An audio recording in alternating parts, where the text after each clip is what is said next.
Hi, my name's Vince Sheehan, and over the last couple of years, at a very leisurely pace, I have watched all of the William Hartnell Doctor Who stories, or at least listened to some of them, those that don't exist in visual form anymore. And I've done a video in each of the stories, but I think because I've watched them all, I'd just like to review William Hartnell as the First Doctor. I'd just like to talk a bit about him, the companions, and then just go through a few of my favourite stories from seasons 1, 2, 3 and 4. The seasons he appeared as the First Doctor between 1963 and 1966. Now, before doing this, I'd only seen the odd First Doctor story, but, you know, it's been a real eye-opener watching all of them because he is such a great Doctor. What a character.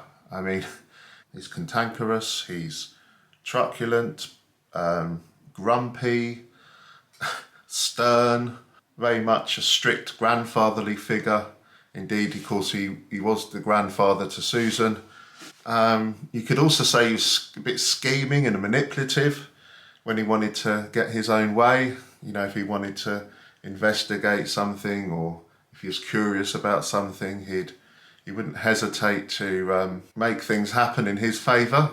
But, you know, despite all this, he's such a fascinating character because, you know, deep down he's got such a great heart.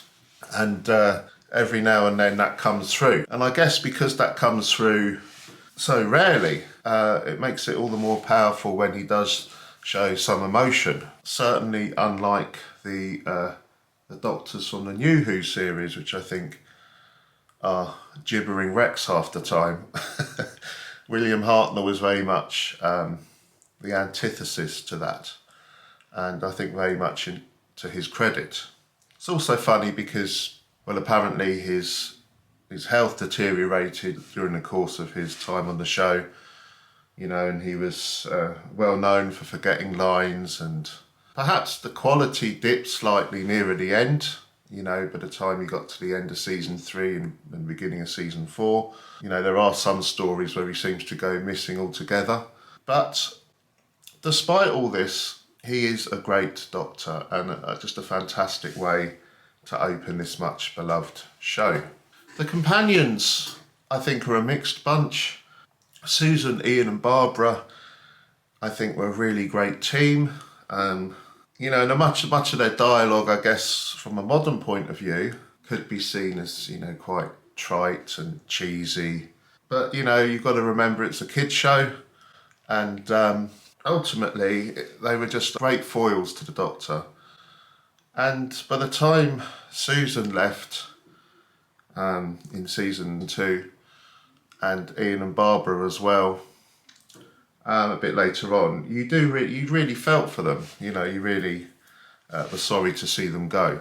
Vicky was quite a good companion after Susan left, but I think the rest of them were pretty forgettable, to be honest. Dodo, well, she was just a very kind of wet character.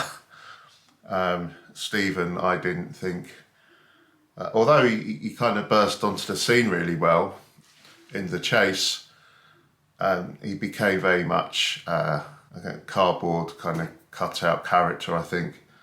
And then Ben and Polly just weren't particularly interesting. In terms of the stories themselves, over 3 and a bit seasons, you've got to say things get off with a really great start for The Unearthly Child, particularly the first episode, which I think is absolutely marvellous in its sense of atmosphere and anticipation, introducing the TARDIS and this fascinating character, the Doctor. The Daleks, of course, a real game changer, the best villains ever in any science fiction show. And although it's a long story and there's an undeniable padding in this serial, it is a really good story, introducing Skaro and the Thals and the Khalids, etc. The Edge of Destruction, very slight kind of piece of melodrama. That's okay. And watch out for Susan with the scissors in that one. Marco Polo, Completely missing, but I've watched it via this reconstruction. Really, I think a really good historical story, and hopefully this will be found one day.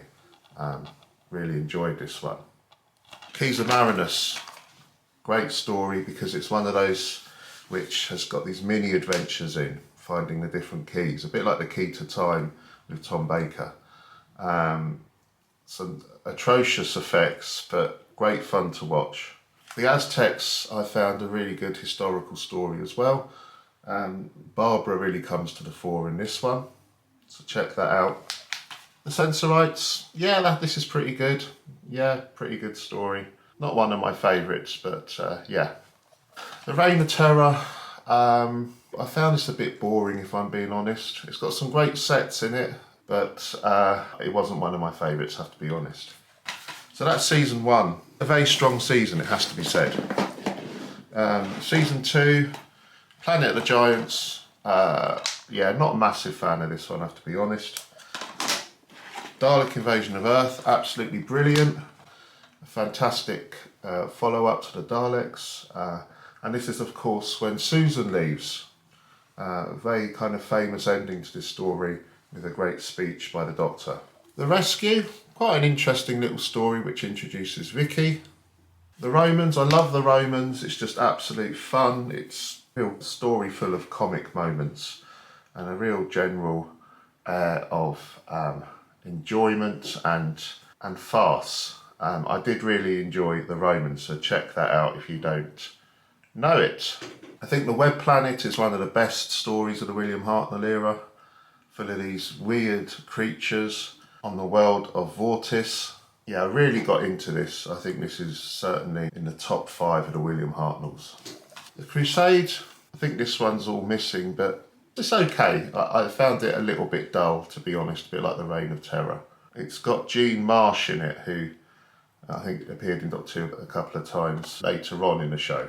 The Space Museum, it's not the best, but it's got funny cameo of a Dalek and quite a fairly interesting story. Love the Chase, absolutely brilliant.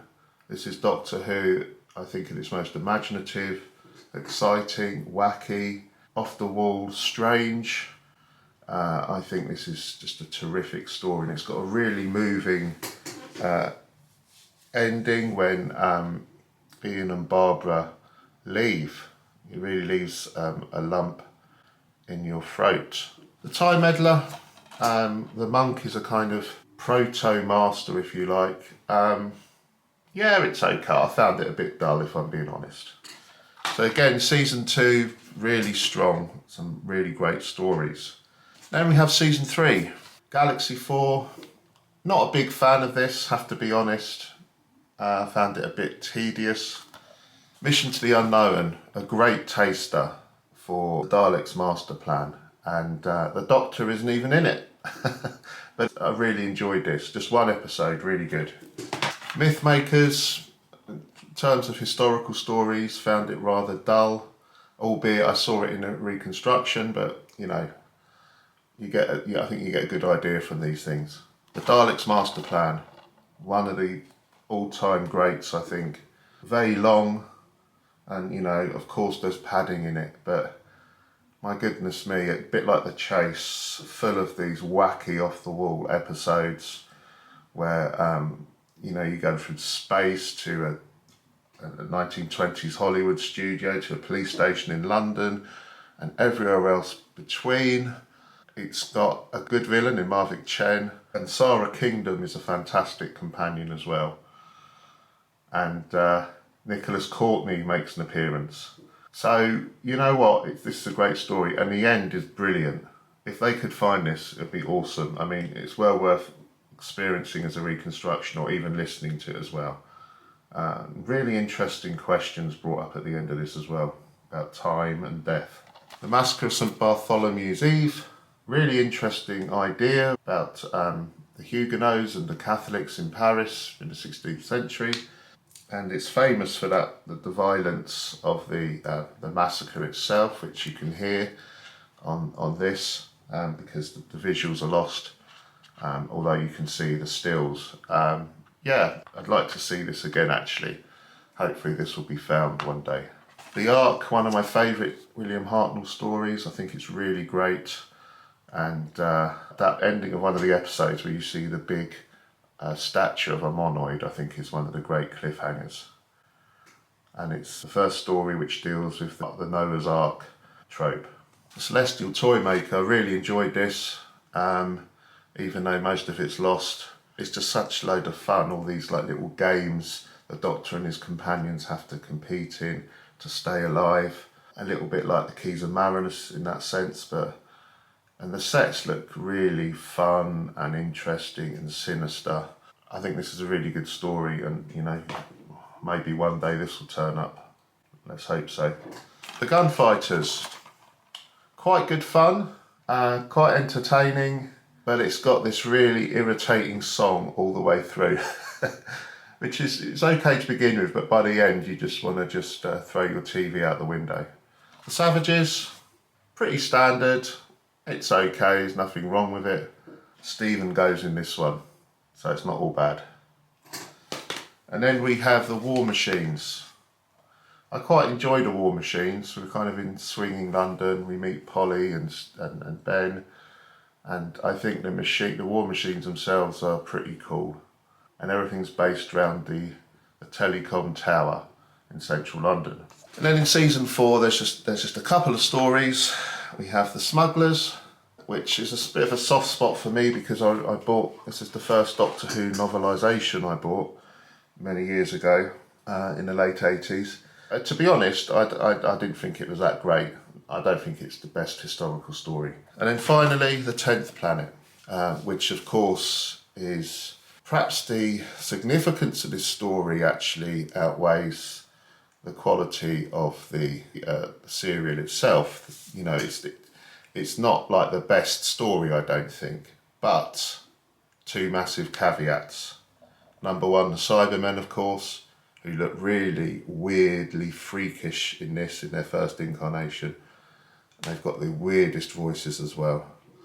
And number two, of course, the regeneration at the end. What a stroke of genius to keep the series going by regenerating the Doctor. So yeah, this is just a brief survey of all the stories. Overall, really enjoyed the William Hartnell era. Really got to grips with loads of stories from doing this, watching each of them or listening to each of them in turn. And yeah, please put down below what your favourite William Hartnell stories are. I'd love to know. And do you agree with my brief assessments of each of the stories? And if you want a bit of a longer look, check out my Doctor Who playlist on my channel with the videos of the stories in a bit more detail. Thanks for watching. Bye.